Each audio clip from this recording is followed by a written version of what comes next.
in a musical perspective, had I stayed in the US, I wouldn't have gone all in on techno. But I would get bookings and that's really like I had 2-3 a week. Like I started out having residency for 500 pesos for 5 hours. So it was like $25 for 5 hours. But you also become such a good DJ playing these places where you take requests and everything. And you're like, okay, how am I going to mix like Earth, Wind, and Fire into this techno track, you know? There's something so powerful about hearing that. Not the highlight reel, not the big stages, but the becoming. The moments where you're playing for the love of it, where you're learning how to read a room, how to adapt, and how to trust yourself, even when the pay is small and the path isn't clear. This is the part of the journey we don't talk about enough. The grind that quietly shapes you into who you're meant to be. It was crazy because like coming into LA, the LA that I remembered was, I mean, just like bustling, full of people, obviously, normal LA. Yeah. And then when we had arrived, it was at night and no one was on the streets, like no traffic, nothing. And I was like, what did we just come back into? We were shut down for like the next year and a half-ish. Music definitely didn't happen, like no raves, no parties. People were very, very strict about it. It's like I was like, I have to focus on production because this is the only thing that's within my control at this point. In a moment where everything shut down, Shay didn't. She pivoted. She doubled down on her craft and she turned uncertainty into focus and isolation into creation. And that's what this episode is really about. Because redefining music isn't just about sound. It's about resilience. It's about adapting when the world shifts beneath your feet. It's about finding a way forward, even when there's no map. This is Shay De Castro's story. If you're an artist navigating your own unknowns, you're gonna feel this one. Let's redefine music together. Welcome to Redefining Music, formerly known as Ampedcast Sessions here at Tequila 512. And on this show, we look at redefining music as a way to share stories through artists and industry leaders as the music industry is in shift and changing. So we are on that journey to redefine music and share great stories. And today on the show, I have Shay De Castro, who came in from LA. Yeah. And I'm so excited to chat with you about all things music. Before we were recording, we were talking about like the art of performance. And so I'm excited to dive in. Yeah, me too. Thank you so much for having me. Yes. I'm excited too. It's going to be great. And so, to kick it off, I'd love to share a bit about you with our audience. So take us back as far as you want. Share a bit about yourself. Yeah, thank you. So I guess everything started when I was 4 years old. My mom was a vocalist in my dad's heavy metal band. What? So yeah, that like is cool. She wasn't a heavy metal singer, but there was a heavy metal. But yeah, it's interesting. So that's something I really couldn't escape. It was very natural for me to be surrounded by that. And as my dad being the drummer, like you literally can't escape the noise. So he actually taught me how to play the drums when I was 4. And so I ended up doing that. And I played the guitar after that. And then like electronic music is kind of a natural progression from percussion. I think, you're always drawn to, drums, I guess. And so I fell in love with techno when I was like 12 maybe. And I knew I wanted to be a DJ since then. Like, it's not an interesting story. It's just one of those things where you're like, yeah, I always wanted to be a DJ. To my parents' dismay, of course. It's so funny because they're both musicians too. Exactly. But I feel like there's like a hierarchy, like this is real music. And then DJing is kind of like where I'm from Idaho. So even like nowadays, it's not common to see like electronic music DJs. Like they just opened their electronic music venue for the first time, their first one 2 years ago. Oh my gosh. Okay. I'm a Midwestern too. I'm from North Dakota and I totally get what you're saying. Yeah. It's a different world, truly.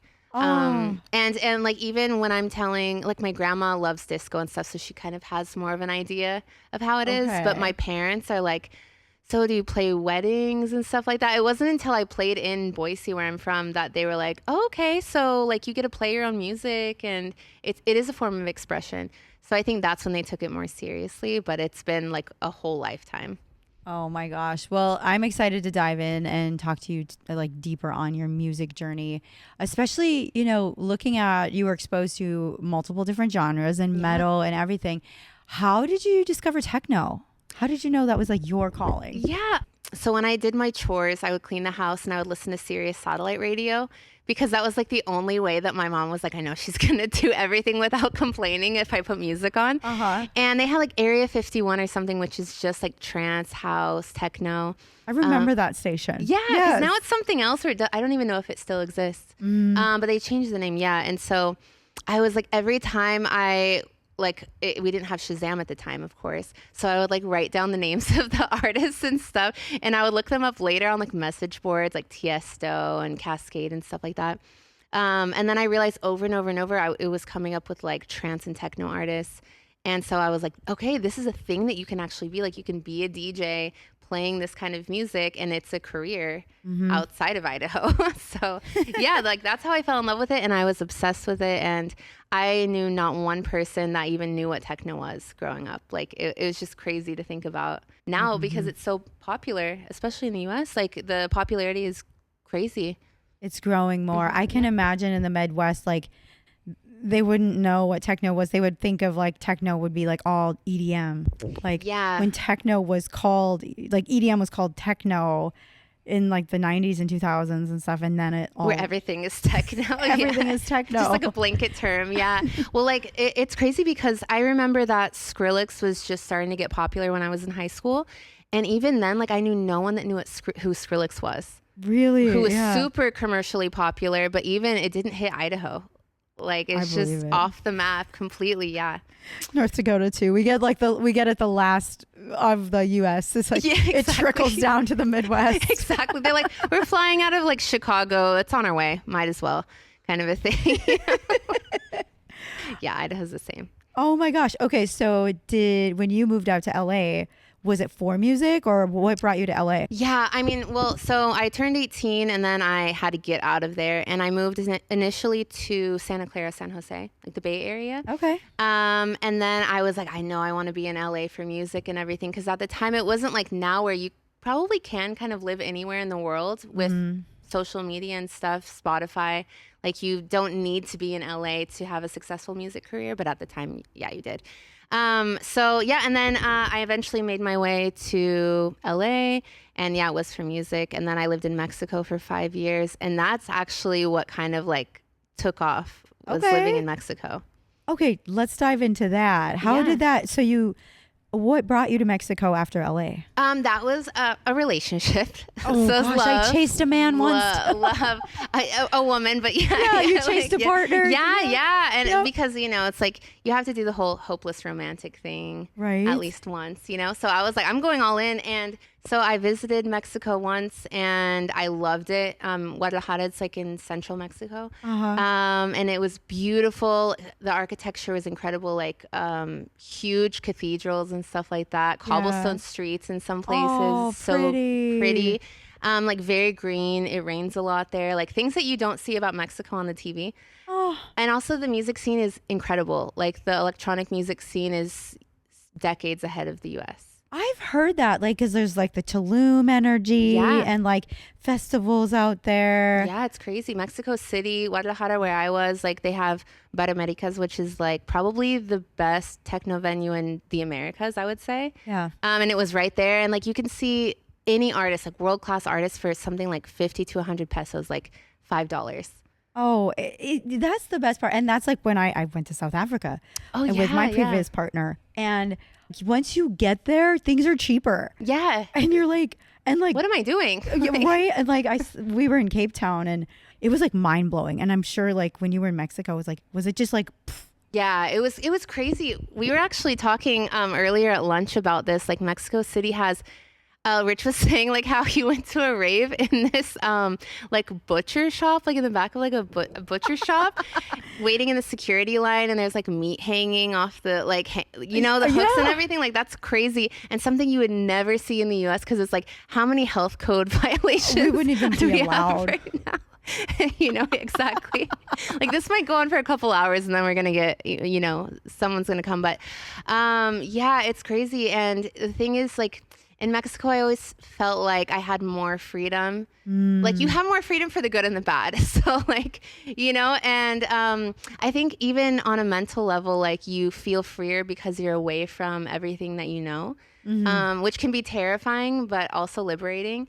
So I think in a musical perspective, had I stayed in the US, I wouldn't have gone all in on techno. Yeah. Whereas Mexicans like tend to support foreigners heavily. So they're like, oh, you're an international artist. You must be good. Right? And so I would get bookings left and right Uh-huh. I'm sure like a lot of them didn't even hear my music. But I would get bookings and that's really like I had 2-3 a week. Like I started out having a residency for 500 pesos for 5 hours. So it was like $25 for 5 hours. Oh my gosh. Yeah, but it's like also you're living in Mexico, so the cost of living is less, right? Yeah, But makes still, sense. like, is quite low. But you also become such a good DJ, Oh my paying your gosh. dues, like playing these places where you take requests and everything. And you're like, okay, how am I going to mix like Earth, Wind, and Fire into this techno track, So yeah, it's really cool. And looking back, it's like those are some of the best memories, like I don't regret any of it. It was so much fun.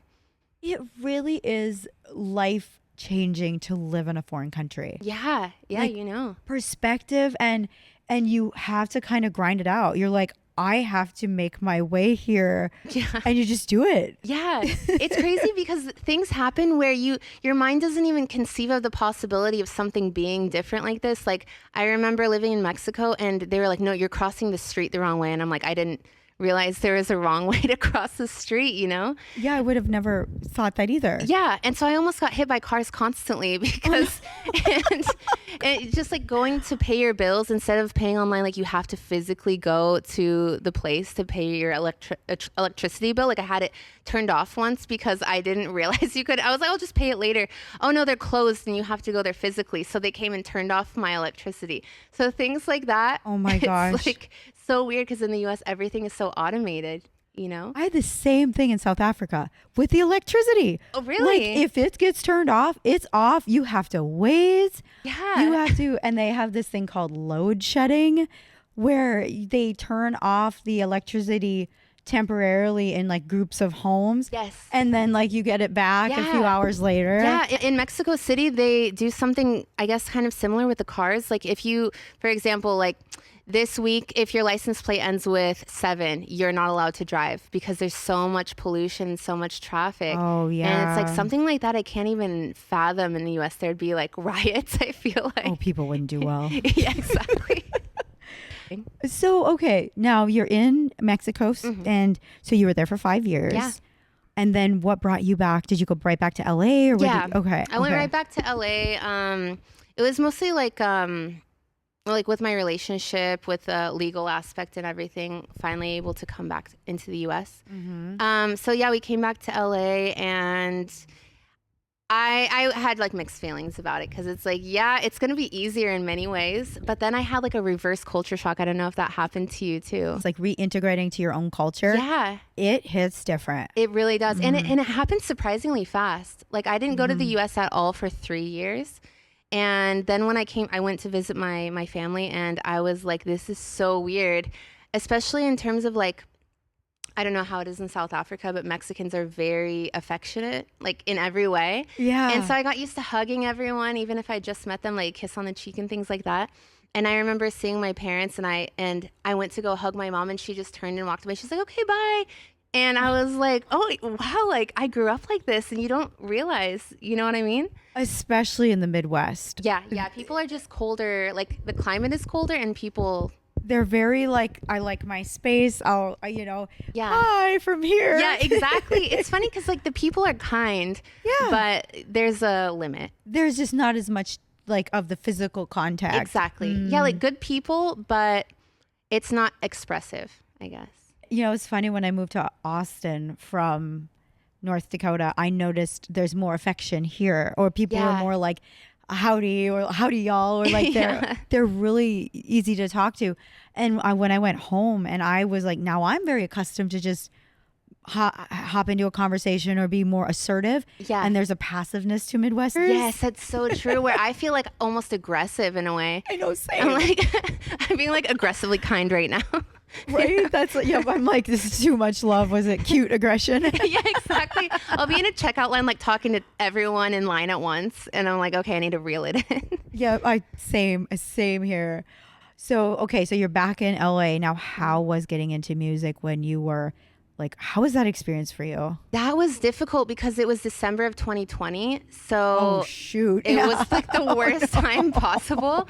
It was crazy because like coming into LA, the LA that I remembered was, I mean, just like bustling, full of people, obviously normal LA. Yeah. And then when we had arrived, it was at night. And I remember the only things that I saw were like the fires from like homeless people, like trying to keep themselves warm, and no one was on the streets, like no traffic, nothing. And I was like, what did we just come back into?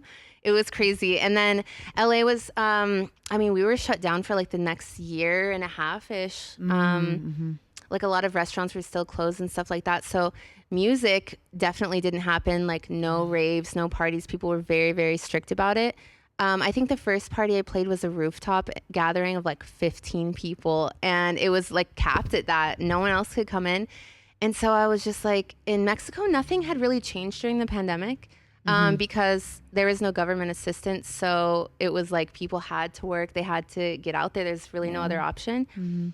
And so, yeah, it was just like a very crazy difference. And then regarding music, I was like, I have to focus on production because this is the only thing that's within my control at this point, and social media. So I just really like hammered down on social media and stuff like that. And I was posting every single day. So I was like, I have no excuse. I'm here at my house. Honestly, it's a great time. Like, I think, you brought up a really good point because that's when a lot of creatives really honed in on, that's when I started podcasting. Oh, wow. Yeah, it makes sense. Yeah, it's like we all kind of got into our niche of like whether people got into production or even just learning how to DJ for the first time. Definitely. A lot of podcasts started to take off. So it was really a unique time. And I mean, that shows even just the grit and determination of like having to be adaptable during times like that. Totally. How I think the silver lining of the pandemic was, if you want to call it that, was that people got to explore their true passions, I think, in a way. Yeah. Unless your passion is like socializing, but yeah, there's so many DJs and stuff like that because you finally had the time. I mean,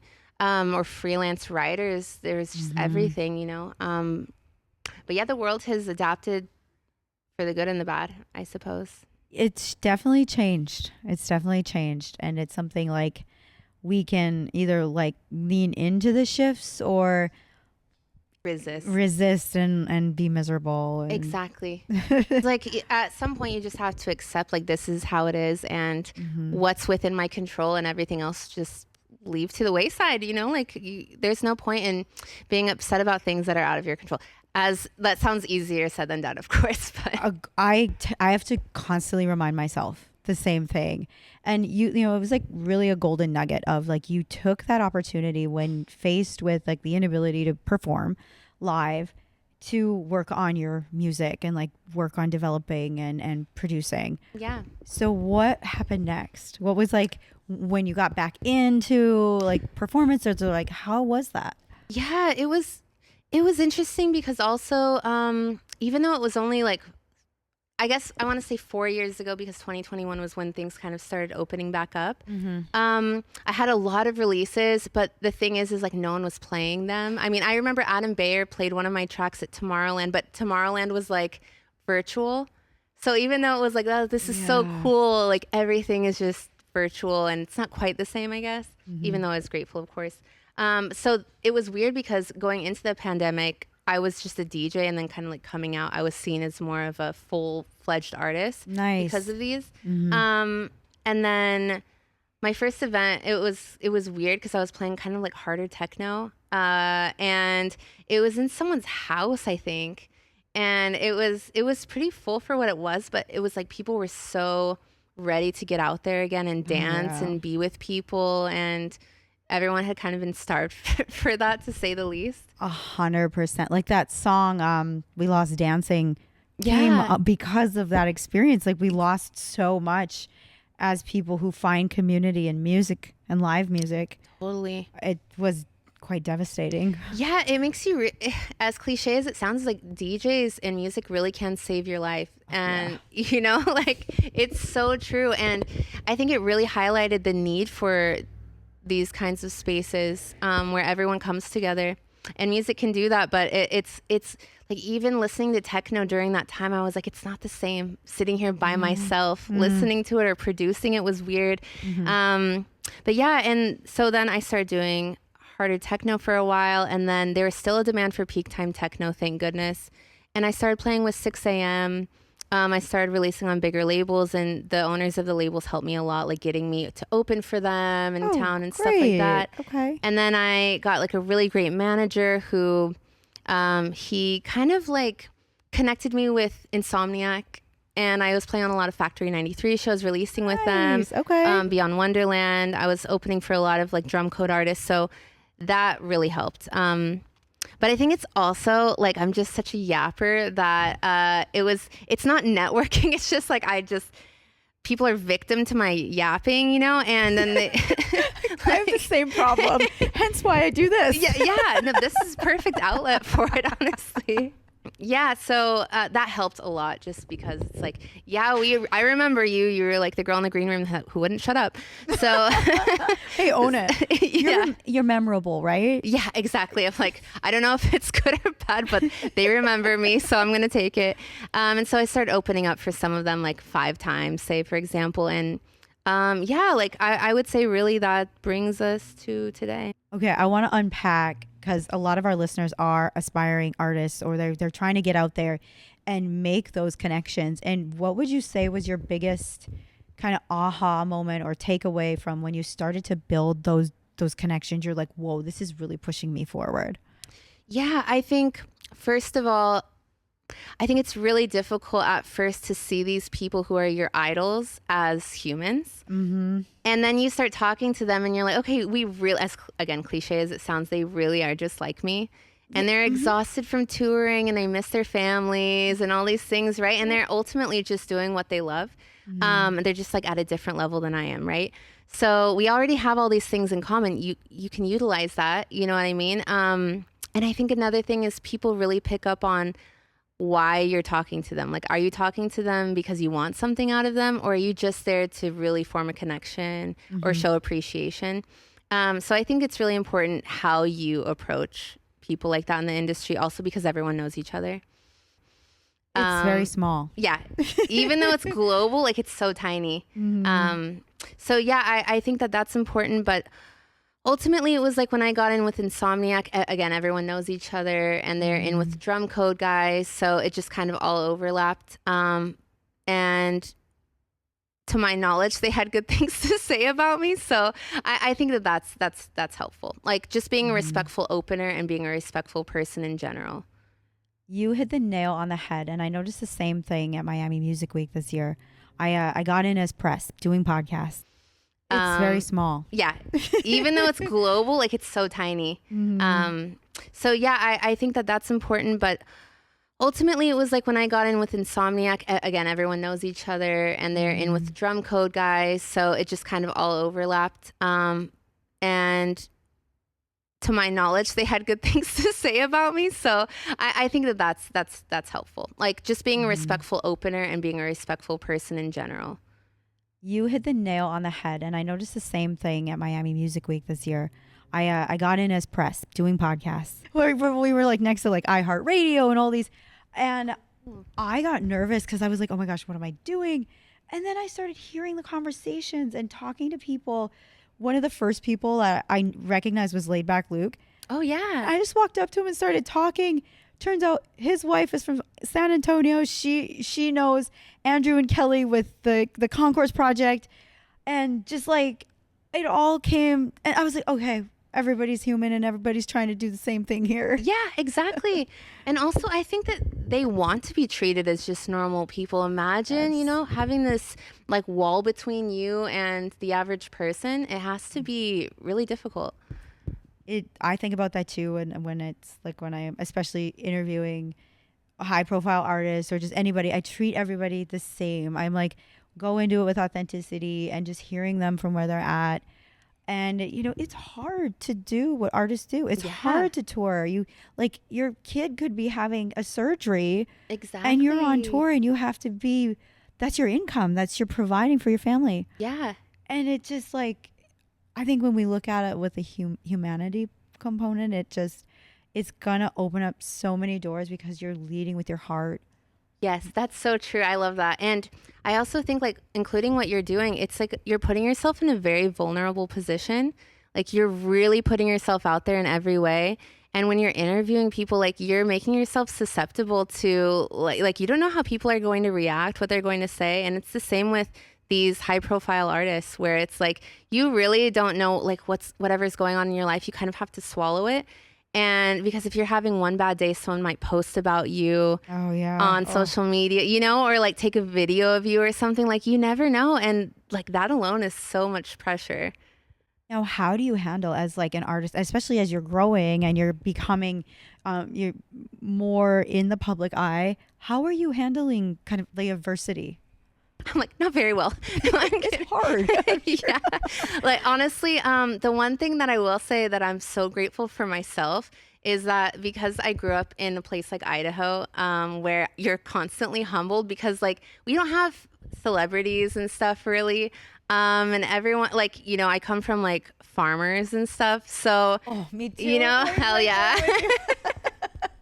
Yeah. It's like, what else? Right. So like dairy and stuff. But, so for me, it's like that I will always be that person and I will never be able to be arrogant or anything like that or handle or be rude to people. Like I would hate myself if I were like that.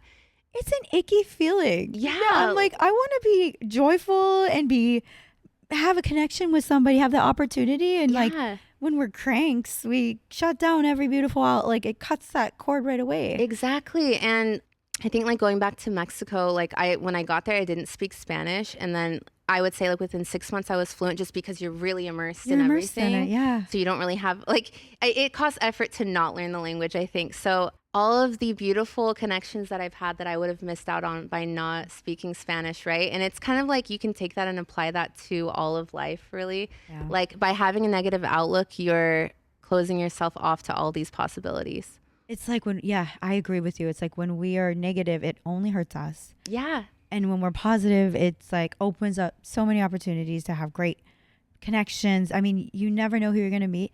You never know where your next gig is going to, like that big break. Yeah, that's so true. And it's like even all the little baby steps along the way. And when you can help others, it just amplifies everything. Yeah, exactly. Yeah. And it's a nice feeling like, I don't know, like even like people sending me DMs where it's like to them it's probably nothing, and to me I'm like that just refilled my battery for a week. Yes, you get that one text or that one, wow, your music changed my life, or your podcast changed my life. I just love what you're doing, and it's always when you're like having those moments where you like really need it. Yeah, where you're like, okay, this is it. Like one more thing, and I might give up, And then it's like I don't think it's a coincidence that those things come in at that time. Yeah. Yeah, I agree. So now, how do you handle those moments when you do want to give up? Like how, like it is hard to keep going. What is your go-to? Do you have a go-to, like pep yourself up? I've always been in music, but growing up was really difficult, I would say. Like I was bullied pretty badly. We have so much in common. Really? Like small town BS. Yes. Yeah. It really you're is picked on bad. because you're different because you're musical or whatever it is. The tiniest thing, you know what I mean? Yep. Like your thumb is weird, so like, something as simple as that, for example. Kids are mean. Kids are mean. And in small towns, like you really can't escape. And because they're not exposed to anything else, the slightest bit of differences. And it was like, I was made fun of for liking techno. It's like the weirdest thing, right? So at the time I was like, I cannot deal with this anymore. It was my only outlet truly, because also like my family life was quite dark, I guess. Yeah. And so, I was like, I would go into my room after school when I wasn't working and I would just listen to music and I couldn't hear anything else. And I that was really like my only escape. Yeah. And so when I think back to that time, I'm like, why give up now? Like you've accomplished so, even though it's not where you want to be, but you're so much further than you were when you started. And like, I've known I wanted to do this forever. So if I gave up now, it would just be like a slap in the face to teenage me. You know what I mean? Oh, like yeah. all that you went through is for nothing. It can't be like that. Oh my gosh, that's like, it's so true. It's like you're already like don't quit the race. You're almost there. And Yeah, every little win it makes it worth it. exactly. It really does. And also for other people, you know, because it's like, I would love to, of course, now with social media, like you get to see all of these inspirations and stuff like that, but we didn't have growing up where, you know what I mean? Like things were so much different with technology. So it's like, if I'm able to do this, like really anyone can do it. And I also want that confirmation, you know what I mean? Like for all of these kids, like dude, this sounds so cheesy, but really for like all the kids that have been bullied and stuff like that. Yeah. Oh, girl. Same. Because I remember too when I was going through that same crap. And I went to, I discovered International Music Camp. Oh, yeah. And it's on the border between North Dakota and Canada in the Peace Gardens. Oh, wow. Gorgeous area in the summer. And I thought, I'm going to do this. My mom and dad, they were encouraging to me. And I went and I was like, these are my people. These are my people. And I have that same feeling now, like with going to Miami Music Week or even like doing things here in Austin. I'm like, it feels like music camp where the people love. I found my people. I was like, we're all the misfits. We're all kind of the quirky kids. Yeah. There's like something a little different, but we all like are, I think the beautiful thing about musicians and artists of any kind, creatives, is you can get out there and you can be the change for somebody else. You can, like, if someone listens to your music and like pulls them through something difficult in their life, Yes, you're like, totally. it's all worth it because that music got you through things, and Yes. now you're doing the same for somebody else. Exactly. Yeah. I was thinking like really one person can change everything. Like when I was growing up, I was labeled as like the problem kid, but it was because I was going through so much in my home life. Yeah. So it's like, I love learning and everything, but I just can't, this is like my lowest priority right now with everything. Right. And then I remember my senior year of high school, I had a global studies teacher and she had told me, like on the side, she was like, you're the best student I've ever had. And that has like changed everything. Like even today, I think I'm a different person because she said that. So it's like, you never know the kind of effect you can have on someone. The spark, that one spark that teacher gave you. I have, that makes me think of times in my life where there's been like one phrase or somebody who said, you're bright, and I'm like, oh, wow. Like somebody sees me for who I truly am, not for all the crap that I've been through or crap that's in my life, but really see me for who I am and see your abilities. And then that opens up. Yeah. Or you are that way because of all of those things that have happened. Honestly, yeah. What we grow through what we go through. Yeah, exactly. And we can take all of our adversities and say, I've been through hell and back. What is this one thing gonna do to me? I mean, I gotta do this one thing. Oh, I've done worse. I already conquered things way harder than that. That's crazy that you say that because I say that all the time to people. For example, so I've said this just so many times. I was like, because the living situation I was in really was rock bottom. Like I can't imagine it getting worse. So by the time I turned 18, I was like, yeah, it's scary, going to California and everything, right, and pursuing my dreams, but it can't get worse than this. So this is actually like a superpower in a way. 100%. Like you have the resilience and grit of just life gave you that grit. And it's like, that's how we turn our, like what we go through into the blessings. Yeah. And it's so beautiful. So I am so excited for you and the growth that you're having and just like having this conversation with you. Likewise. What's next? What have you got for like 2026? Yeah, thank you. So I have a lot of music coming, which I'm really excited about. I broke my ribs earlier this year, actually during Miami Music Week. Oh no. Were you there? I was there. What happened? It was like 30 minutes into arriving in Miami. It was crazy. So I was on a back-to-back tour with another techno artist. And that weekend was like our first weekend of doing this tour. And so we had been in Ottawa the night before in a blizzard, by the way. And I was wearing like running shoes. And I remember running through the snow because I'm from Idaho. So that was nothing. And I was like, wow, these are really like grippy shoes, right? So anyway, the next day we arrive in Miami and we're waiting for our Airbnb to be cleaned. And the Airbnb host is like, hey guys, can you wait at the Starbucks down the street while we finish up cleaning? So the other artist is waiting on the terrace on the patio, and I go inside to get a coffee. I come out, I'm walking just like normal. And the way I can describe it is like a cartoon character when they slip on a banana peel. Like I just slipped with such force, and I fell on like a metal chair back corner. It was like a sharp corner on my ribs, and it broke them all the way around. Like that's how forceful it was. Oh my gosh. It was, yeah, not recommended. It's like, So were you out for all like, oh yeah, like, oh my God. Yeah, because they can't really cast that. there's nothing they can do. In fact, I'm like, I probably shouldn't have gone to the hospital even, because there's nothing they can do, right? Yeah. But I was like on the ground for 20 minutes, unable to talk because it was so bad. Oh, And then the other artist was like, try to sit in the chair. And so I try my best to sit in the chair, and I just feel my ribs in my back like moving. It was the nastiest feeling. And I was like, oh, they're broken for sure. And I go in the ambulance, and I'm crying and everything. And I arrive in the hospital, and it's during Miami Music Week. So I think they probably thought like, okay, this girl is crying at a Starbucks. She's probably on something, right? No. Like there's no way she broke her ribs, right? And like, who does that? And so I arrived at the hospital. I'm there for like 9 hours, and they're like, yeah, you broke your ribs. Like that's pretty crazy. And so it was hard because like these ribs are connected to your abdominal muscles. So like the whole left side of my torso was just out, and you have to sleep sitting up on the couch, because if you lay down, like you can't have any pressure on the ribs. And it was crazy. So that was another thing that I was like, you know what, I hate the idea of like toxic positivity, because it's like, it really does diminish the fact that like you can find so much positivity in these moments, you know? And I remember like being unable to sleep because I'm sleeping on a couch, and I was just like, I love music so much. Like I can't wait until they heal and I can go play, because I had to cancel shows and everything. Yeah. I couldn't produce because I couldn't even have the laptop near my ribs. And so yeah, after that, I was just like, I have so much music finally that I'm ready to release. And I have some like shows that I'm really excited about. Coming back to Texas next month in El Paso. Nice. So yeah, and I love Texas. Every time I'm here, I'm like, the people are so cool.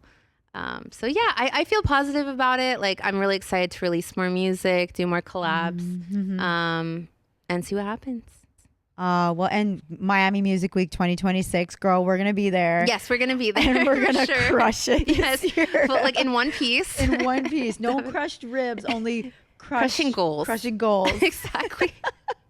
Hell yeah. Well, Shay, this has been such a fun conversation. I love learning about Thank you. your journey in music, and even just like the words of inspiration towards other artists and fans of just like, follow your dreams, be a kind human. Yeah. And it's see not the hard. blessings. Yeah. Just believe in yourself, really. And like, just like, who cares what other people think about you at the end of the day? Like, that's none of your business. You know what I mean? 100%. Yes. I love that phrase. Somebody said the same thing to me. What people think or say about you is none of your damn business. Exactly. Because I was like mind blown. It's right, because it's like, I remember before I was trying so hard to be like the serious techno girl. And then promoters, when I would meet them in person, they're like, well, you're nothing like I expected. And I was like, of course, because this is all you know about me is what I show you. And that's not even me. That's, you know what I mean? I'm trying to fit a character. I feel I have to be. So yeah, just like do you. And honestly, that's when you start seeing your goals accomplished, I think. People will love you for that authenticity, and it's going to attract the right people to you. Exactly. Well, how can people connect with you online? Share your details. Thank you. Yeah, Shay De Castro, SHAYDE Castro, CASTRO, on everything. And I'm on everything. So, and I love receiving your DMs and connecting with you. And whatever I can do to help, I'm here. Amazing. Well, thank you so much, Shay. Thank you, Kay, for having me. It's been so fun. Oh, and thank you guys for tuning in. Again, we're redefining music, where we use storytelling with incredible artists like Shay to help redefine the music industry for the positive. Thanks for tuning in, and check us out at Amplify EDM on Instagram and on YouTube as well.